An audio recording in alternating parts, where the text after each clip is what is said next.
What's up, adventure travelers? We are on the outskirts of Amritsar.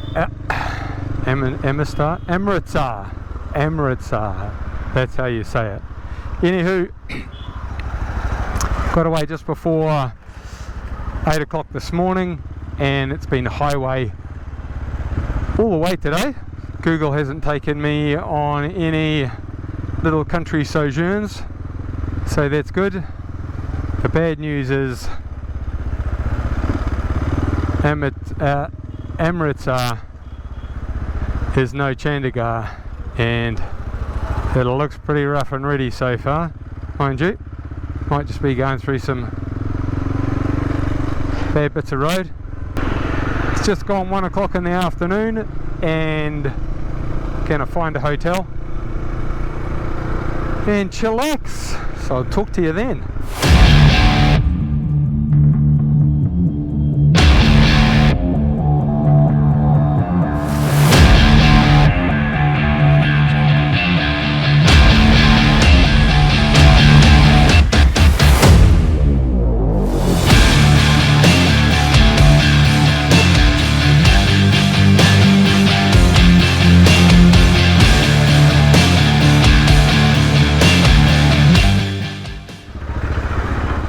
Okay, I've been having some camera issues, so I'm not sure how much footage I've actually got so far today.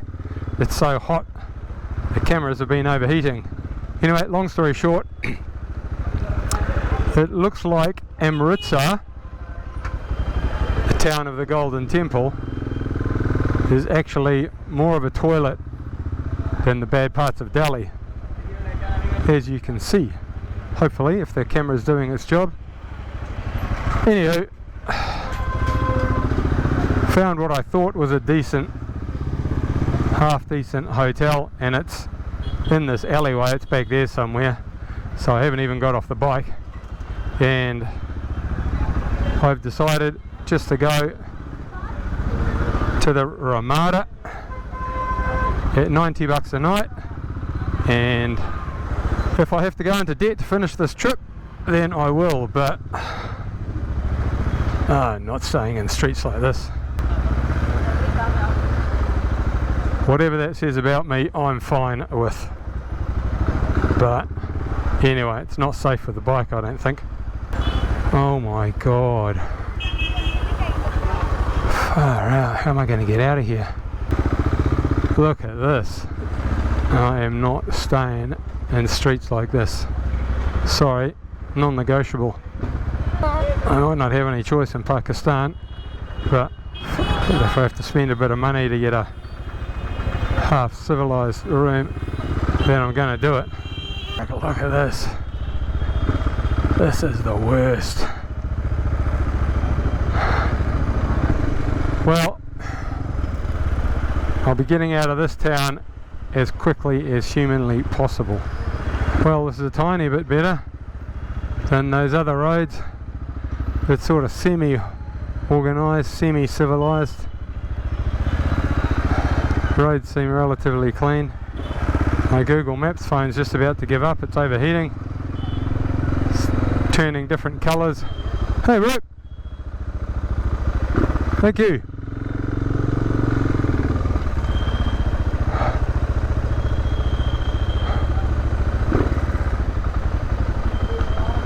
How are you?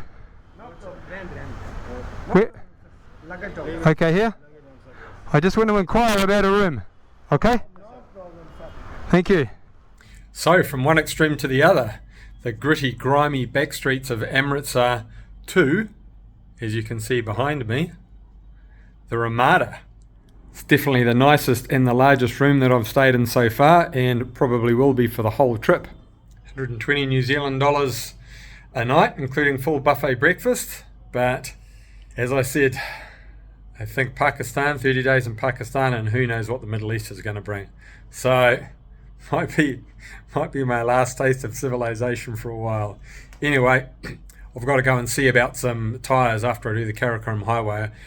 I don't think I'm going to have any tyres left, so I've got to try and source some tyres here or in Pakistan and go and get some food. So let's see what we can find.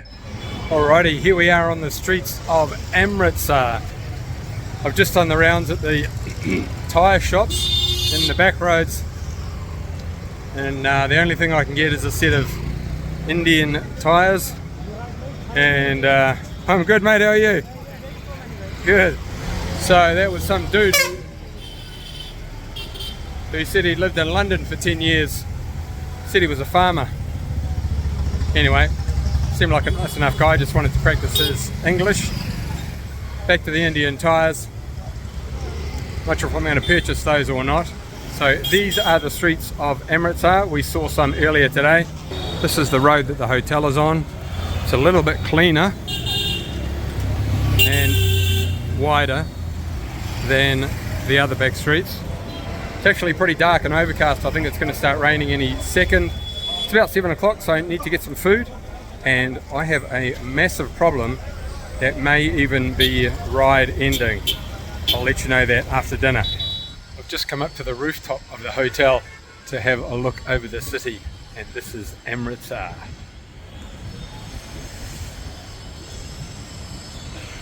Unfortunately, it doesn't get any better from elevation.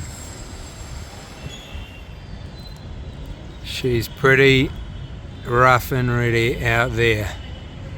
Whoa. You saw it here first, ladies and gents, and it's just about to start heaving down. Lightning and thunder. Chicken tikka masala.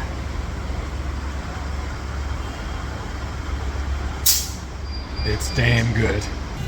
Damn, that was a pretty good curry.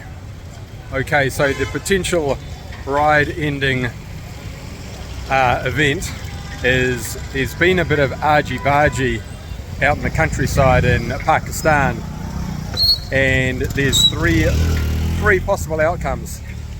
One is that it's just an isolated event, and that's what it seems to be. Hopefully, I still need to do some more research, which I'm going to do, and if that's the case, then it should be fine. In Pakistan, you have to have an escort through certain parts of the country. The police just escort you for free. The other option is I have to change the route and ship the bike from Karachi on the south coast over to Oman, which means I will miss Iran, which I'm looking forward to the most, and Iraq and Kuwait. So the third option is that I knock the ride on the head altogether.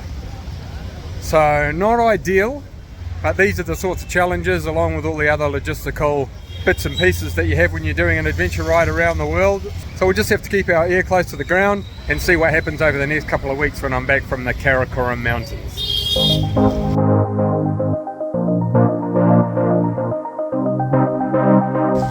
What's up, adventure travelers? I am here at the Partition Museum in Amritsar. It's a museum that details the partitioning of India, where about 100 million Muslims and Hindus had to immigrate essentially from one side to the other, and it looks like the largest affected ethnic group was actually the Sikhs, who aren't Muslim or Hindu, and they're stuck right in the middle. So let's go inside and see what it's all about.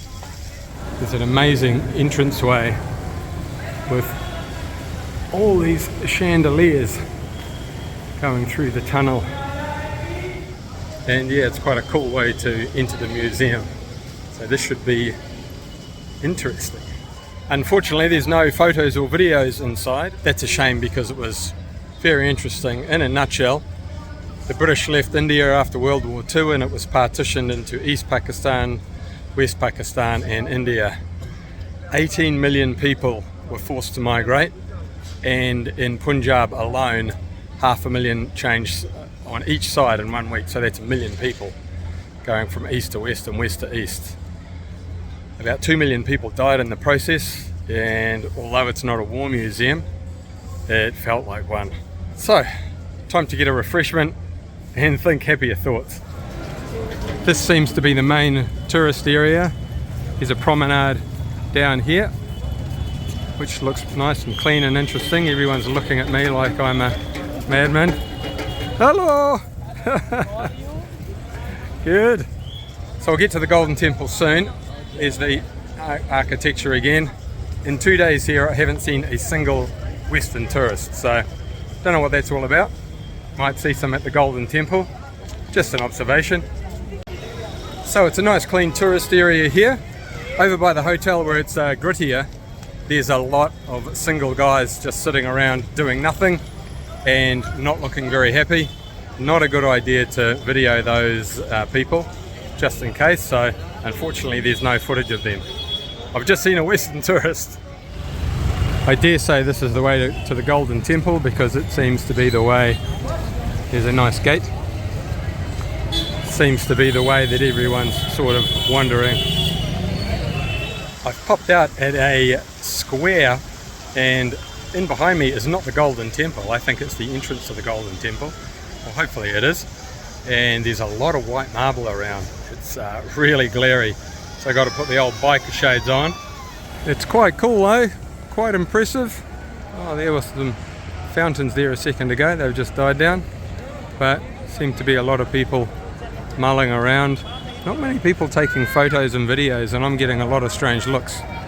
But no one's asked me to stop yet. So idiot tourist here has been walking around on the marble square in his shoes, and you've actually got to take them off and hand them in for free to these little counters. Not sure if you can see through there, but there are these little windows where you hand over your shoes and they give you a little aluminium tag like that. So hopefully I'll get my Asics running shoes back. If not, I have to go get some more. You have to wash your hands before you go in as well for some reason. So this is the hand wash area. So you can probably see my beautiful orange headscarf, which everyone has to wear. They wouldn't let me wear my baseball cap for some reason. Had to be, I'm not sure if they colour coded orange for men and yellow for women and that sort of thing. I did have a yellow one, and then I saw all the blokes with the orange ones on, so I grabbed an orange one. Very biker style. There's a few people bathing or just dipping their feet in the water. Obviously some holy connotation there.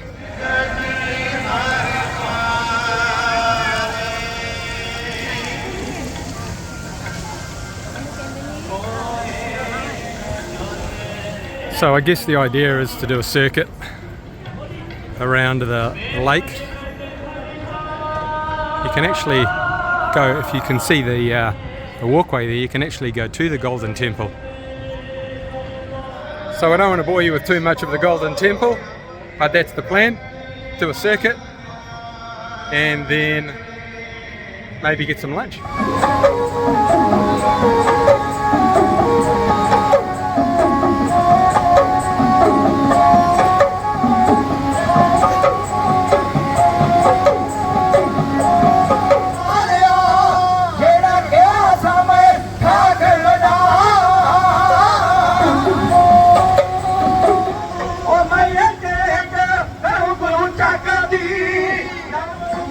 I do love a good soundtrack. It makes the whole experience just that more, I don't know, interactive, complete. Maybe the Christians need to get onto that at the Vatican and similar spaces. Okay, so that was the Golden Temple. Anyway, the queue to get onto the Golden Temple was about 2 hours, so sod that. Kiwis aren't known for their ability to queue. In fact, if we were on the verge of starving to death and there was a queue outside of a supermarket or McDonald's, we'd probably go, no thanks mate, not for me. Anyway, now I've got to go find my shoes. Hopefully I can find the counter where I dropped them off.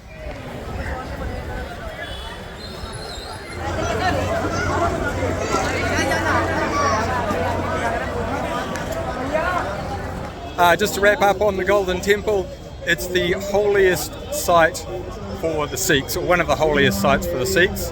And in behind me is the statue of Ranjit Singh, who was a Sikh emperor from 1801 to 1839. And there he is on his horse. She's a pretty big old statue, as you can see from the scale of the cars going around the roundabout. There he is, up there on his horse, waving his sword, just doing the things that Maharajas do. If you're enjoying these videos, please give them a big thumbs up. If you'd like to see more, hit the subscribe button. And if you'd like to support the channel, please share it with family and friends. Jesus! Drop me a comment below and let me know what's going on. I'm always up for a chat. Bloody hell. Quiet side street amongst the madness. If you'd like to know more about the trip from New Zealand to Ireland via mad, crazy, mental India, go to twowheelstoeverywhere.com. If you'd like to know more about the IHC, who I'm raising money for, go to ihc.org.nz. The IHC is the organisation that looks after the intellectually disabled community in New Zealand, and they do a great job. If you're enjoying this crazy journey, please consider donating to the IHC. That can be done through my Give a Little page. All the links are in the description below, and all donations go directly from Give a Little to the IHC. They don't pass through my hands at all. So that's that.